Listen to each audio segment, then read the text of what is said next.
আজ আমি তৈরি করব বাড়িতে তৈরি মাছের ঝোলের মশলা দিয়ে মাছের ঝোল। কেমন আছেন সবাই? আশা করি ভালো আছেন। নতুন ও পুরানো বিভিন্ন রকম রেসিপি জানতে প্লিজ চ্যানেলটিকে সাবস্ক্রাইব করে নেবেন এবং পাশে থাকা বেল আইকনটাকে প্রেস করে নেবেন। প্রথমেই 4টে রুই মাছের দাগার পিস নিয়ে লবণ হলুদ মাখিয়ে 10 মিনিটের জন্য ম্যারিনেশন করে রাখছি। ততক্ষণে 2টো আলু লম্বা লম্বা করে কেটে নিয়েছি। আর রুই মাছের ঝোলটা করার জন্যে মাছের ঝোলের মশলাটা তৈরি করে নিচ্ছি। মাছের ঝোলের মশলা করার জন্য 1 চামচ সাদা জিরে, 1 চামচ মৌরি, 1 চামচ সর্ষে, হাফ চামচ গোলমরিচ, হাফ চামচ রাঁধুনি এবং 2টো শুকনো লঙ্কা দিয়ে ভালো করে ভেজে নিয়ে গুঁড়ো করে নিয়েছি। এরপর একটা কড়াই গরম করে কড়াইতে 25 থেকে 30 ml সাদা তেল দিয়ে দিয়েছি। আপনারা চাইলে এখানে সর্ষের তেলও ব্যবহার করতে পারেন। আমি সাদা তেল দিয়ে মাছটা ভেজে নিচ্ছি। মাছটা এপিট ওপিট ভালো করে উল্টে ভেজে নিচ্ছি। খুব বেশি কড়া করে ভাজবো না, 2 পিঠ লাল লাল করে একটু ভেজে নিয়ে তুলে নেব। ওই একই তেলের মধ্যে আগে থেকে লম্বা লম্বা করে কেটে রাখা আলুগুলো দিয়ে ভেজে নিচ্ছি। আলুগুলো ভাজার সময় দিয়ে দিচ্ছি হাফ চামচ লবণ এবং হাফ চামচের একটু কম হলুদ। আলুগুলো লাল লাল করে ভেজে নিয়ে তুলে নিচ্ছি। অবশ্যই মাছ এবং আলুগুলো ভাজার সময় গ্যাসের ফ্লেমটা মিডিয়ামে রাখবেন। ওই একই কড়াইতে আমি আরও 30 ml মতন সর্ষের তেল দিয়ে দিচ্ছি।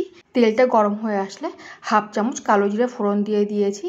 এরপর দিয়ে দিচ্ছি কুচিয়ে রাখা 2টো মাঝারি সাইজের পেঁয়াজ। পেঁয়াজটা একটু লাল লাল হয়ে আসলে দিয়ে দিচ্ছি একটা মাঝারি সাইজের কুচানো টমেটো। টমেটোটা দিয়েও বেশ কিছুক্ষণ নাড়াচাড়া করে দিয়ে দিচ্ছি 1 চামচ আদা ও রসুন বাটা।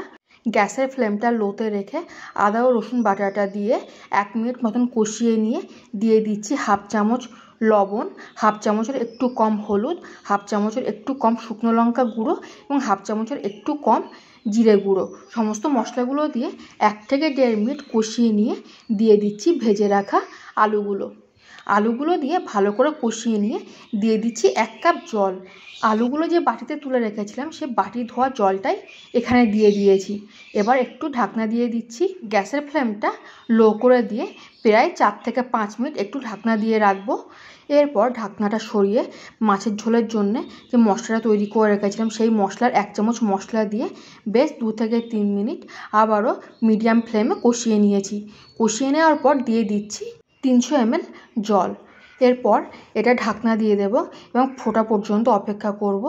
ঝোলটা ফুটে উঠলে আলুটা গলে গেলে দিয়ে দিচ্ছি আগে থেকে ভেজে রাখা মাছের পিসগুলো দিয়ে আবারও 2 মিনিটের জন্য ঢাকনা দিয়ে দিচ্ছি এবং গ্যাসের ফ্লেমটা লো করে রাখছি।